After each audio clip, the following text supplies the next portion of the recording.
Ташиев, Көлбаев менен Матраимов убагында президенттин эскертүүсүн эске албаганын кайталады.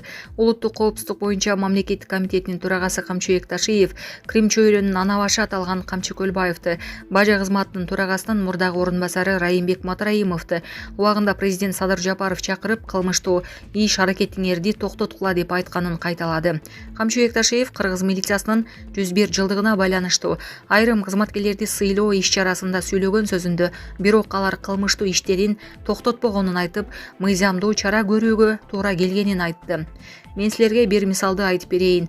Биздин бир министр мага ыйлап келди. Отурсам телефонума видео чалуу келди. Алсам ал жагында Көлбаев турат. Ушул жумуштарды бүтүрбөсөң азабын тартасың деди. Мен арыз жазып жумуштан кетем деди.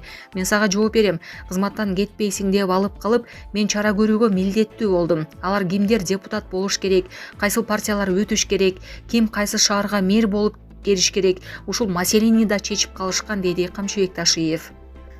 Атайын кызматтын төрагасы уюшкан кылмыштуу топтордун мүчөлөрү укук коргоо органдарын тоготпой өздөрүнүн кишилерин УКМКга чейин жумушка киргизип койгон фактылар бар экенин, алар кызматтан алынганын кошумчалады. Ошондой эле Кыргызстанда мындай топтор түп тамыры менен жок кылынганын билдирди. Кыргызстанда Крим чөйрөнүн ана башы аталган Камчы Көлбаев 2023 жылы 4 октябрда Бишкекте УКМКнын атайын операциясы маалында өлтүрүлгөн. Камчыбек Ташиев бажа кызматынын жетекчисинин мурдагы орун басары Райымбек Матраимов менен Камчы Көлбаевди Кыргызстанда мафия түзгөн деп айыптаган. Кийин алардын мафиясына байланышы бар деген 180ден ашуун киши мамлекеттик кызматтан алынганын билдирген. Анын ичинен 76 адам мамлекеттик бажа кызматынан кеткен. 2024 жылы 6 декабрда Бишкектин 1-май райондук соту Райымбек Матраимовду бейбаштык, мамлекеттик чек арадан мыйзамсыз өтүү, беренелер менен күнөөлүү деп таап 100 000 сом айып пул салган. Ал айыбын мойнуна алып, тергөө менен кызматташып, материалдык зыянды төлөгөндүктөн эркинен ажыратылган эмес. Камчыбек Ташиев Райымбек Матраимов мамлекеттик бюджетке $200 миллион төлөп, тергөө абагынан чыкканын айткан. 2021 жылы атайын Сонун жаңылык. Сиз билген жана иченген Умбем клиникасы эми сизге дагы да болсо жакыныраак болду. Анткени бизде жаңы филиал ачылды. Андыктан келип, өзүңүздүн жана жакындарыңыздын ден соолугуна кам көрүшүңүздү сунуштайбыз. Биздин жогорку даражадагы дарыгерлер төмөндөгү адистиктер боюнча кабыл алат. Стоматология, гинекология, терапия, лор, хирургия, педиатрия, урология, УЗИ жана башка адистиктер. Лабораториялык анализдин 5000ден ашуун түрү алынат. Жогорку даражадагы стерилизациялоо. Биздин дарек ВДНХ метросу, Кондратюка көчөсү 2. Телефон номерибиз 8925 103 22 55. Кабыл алууга алдын ала жазылып келүүңүздөрдү суранабыз. Умбем клиникасы. Сиздин ден соолугуңуз, биздин камкордук. Райымбек Матраимовду коррупцияга айыптап иш козгоп, ал 2016 жылдын башында бажыдагы башка аткаминерлер менен көмүскө коррупциялык схема түзгөнүн билдирген. Сот аны күнөөлүү деп таап 260 000 сом айып пул чегерген. Ал күнөөсүн мойнуна алып, мамлекетке 2 миллиард сом төгүп берген. Булак Азаттык.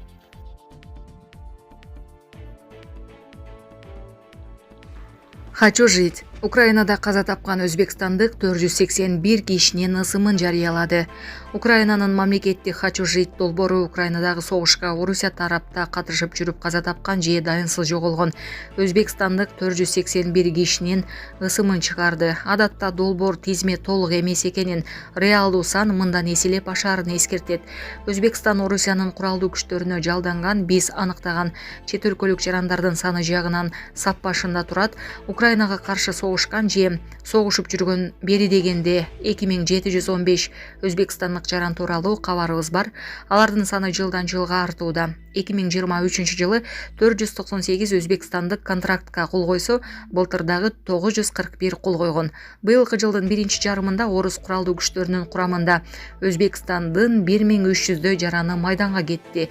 Бул биз билген гана учурлар деп айтылат долбоордун билдирүүсүндө. Алардын маалыматына караганда өлкө туткунга алынган чет элдиктердин арасында биринчи орунда турат. Авторлор 2025 жылы эле Орусияга 1,8 миллион өзбекстандык мигрант барганын, Москвага садага чабуу үчүн чабуул коюучу күчтөр зарыл болгонун эске алганда, бул статистика таң калыштуу эмес экенин белгилейт. Үстүздөгү айда Хачужейт Украинада каза тапкан казакстандык 270, тажикстандык 446 кишинин ысымын жарыялаган.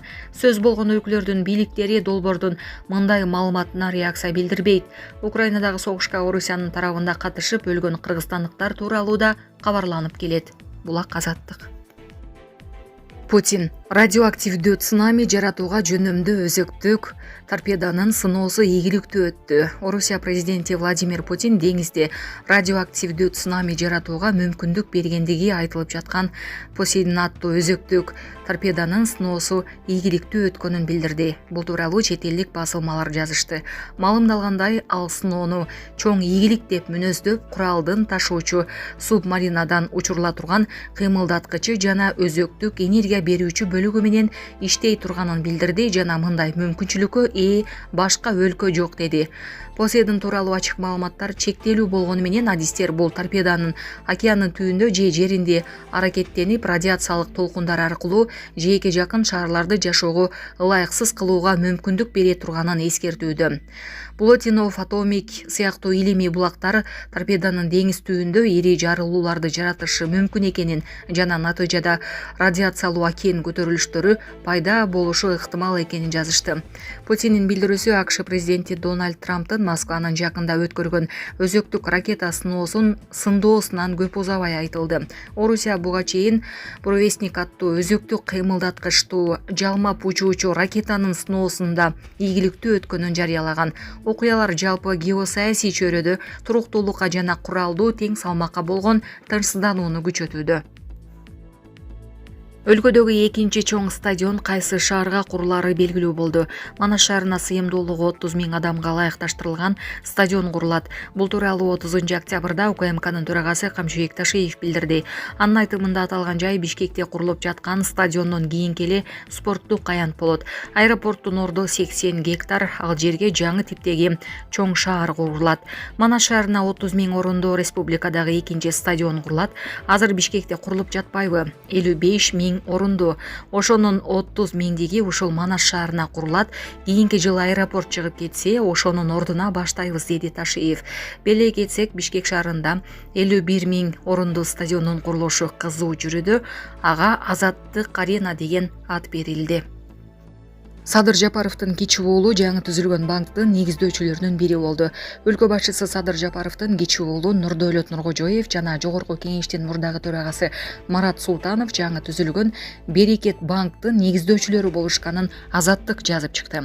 Басылма Улуттук банк 10 октябрда Берекет банк жабык акционердик коомун уюштурууга уруксат берүү жөнүндө чечим кабыл алганын белгилейт. Банк 20 октябрда Юстиция министрлигинен каттоодон өткөн. Негиздөөчүлөрүнөн тышкары жетекчиси катары Жаркынбек Сагындыков көрсөтүлгөн.